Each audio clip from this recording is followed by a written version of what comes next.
This is a little story time about religious trauma and chasing your dreams, and then a question for you about life and dreams and bullshit. So, one thing that people sometimes say to me is, Kevin, how does your skin look this good at 52? And then also, all this stuff about chasing your dreams is great, but most people are not going to blow up on social media like you did. So, and I guess that's true. Most people are not going to blow up on social media.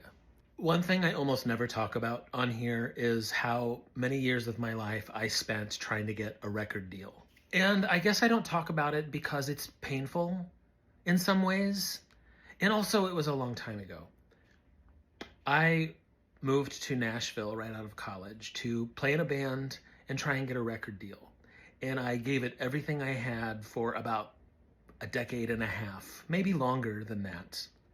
And it was a heartbreaking experience. There was very little joy in it. And the religious trauma part of this is in my church, musicians were highly revered. And as a teenager trying to figure out who I was, I picked up a guitar and realized that allowed me to get up in front of the whole church and like do something really mediocre with a guitar. But everyone would love it and love me.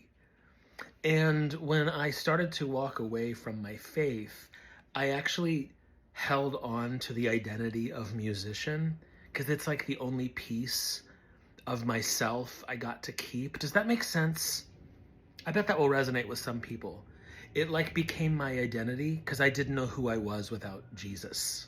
Also, definitely probably why it became such a heartbreaking thing for me. I didn't quite realize the like insecurity and the trauma and the need for validation I was holding on to in my guitar. But I remember in my late 30s, this fear started to settle in on me that I had wasted my whole life and I was going to live this like failed artist existence. I got pretty close to a record deal with a band, and then it fell apart, and it was a super difficult experience. And I ended up completely changing course and moving to Los Angeles to try and be a stand-up comedian. And looking back, that was a super weird choice, but I was in such a strange, desperate headspace. I was like, something has to work. Maybe I just need to try something totally different. So I went to LA to be a comic.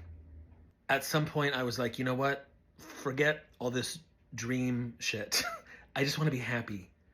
I just want to wake up in the morning and feel good and not like just in this like existential crisis constantly. I don't care anymore. No more dreams. I just want to wake up and feel good. So right around age 40 for me was a real turning point because I was just like, I put in a lot of thought around what is this all about? What's life for? I experimented with a lot of day jobs and just like different ways to make money that didn't suck my soul away. I stumbled into photography and really fell in love with it. And it felt like here's something that is creative and artistic, but maybe I can make a decent little living like this. And I started working little side things to save up money to buy equipment over the span of a few years. But little by little, I collected a little photo studio. And then I found balance in my life. I really did. Most of my 40s I spent pretty quietly.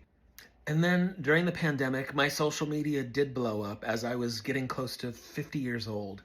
And all of these unexpected doors opened for the first time in my life.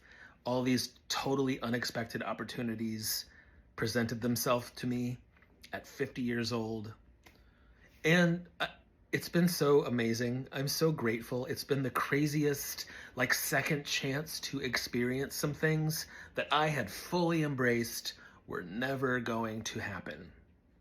And then they did at 50 years old. I've been on tour as a comedian for 5 years all over the world. And it's been amazing. The interesting thing is that underneath it all is this realization of I already discovered something about myself that I didn't really need very much. And maybe the things that I thought I really needed when I was younger for validation or to prove that I was worth something weren't necessary anymore. And they're still not. A lot of times I really just wish I had my simple photo studio set up and I was just quietly going through my days doing something simple and creative that was satisfying, and that's it. I still feel like that's me. Like that's really all I need. It wasn't very much. Here is my favorite camera. It's my Hasselblad. I want to set all this up at some point soon. I haven't really taken pictures in a long time. And here's my book that's about to come out. This has been like a later in life creative discovery. I really loved writing this book, and I'm ready to write another one. This is kind of this is where I want to put my creative energy, I think, for a while. And here's my guitar.